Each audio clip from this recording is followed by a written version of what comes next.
Most law enforcement officers mean well, but they suffer from a lack of better than common sense.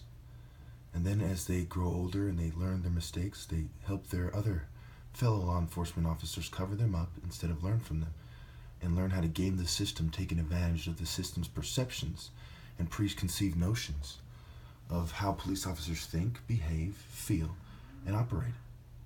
So at the end of the day, yes, we live in a society where the tall, dark, and handsome, brilliant black martial artist is treated unfairly for reasons similar to the page 180 with the Santana, the staff expert, or Koda, the jiu-jitsu or grappling expert.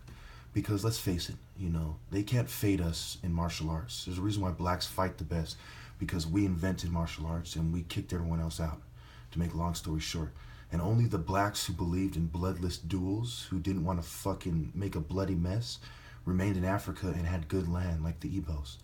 And everyone else who was a hard-headed nigga who wasn't quite Nubian was in that area like the Angolans, and the great warriors like the southern Angolans, the Kunini, and the South Africans were the people who believed you had to go toward Upper Egypt, more upper or more south in Africa, because the Nile flows south to north, the only river in the world to do so. So they went where they believed heaven was. Therefore, the Zulus means the people of heaven, Amazul, right? Something of that, there's various translations, and that's one of them. So do your due diligence, do your research. This is the warrior culture, warriors of heaven, martial arts cultures. And what does it tell us?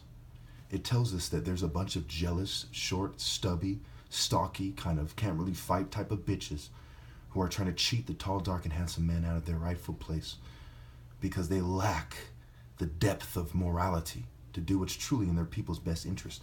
But let's stop for 1 minute. They are not inferior by any means, but what they're doing is making them inferior and making all of us suffer as they empower those who are most like them with the same complexes that are dragging us down in a certain direction that seems to be going straight toward hell. If the devil had a human archer in charge of the direction of humanity, and his job was to mark toward hell, he aced it, dead center. That's the direction of humanity. That's what it means to be an atheistic Satanist, to take on Satan's point of view, including the Bible isn't true, which is one of his points of view.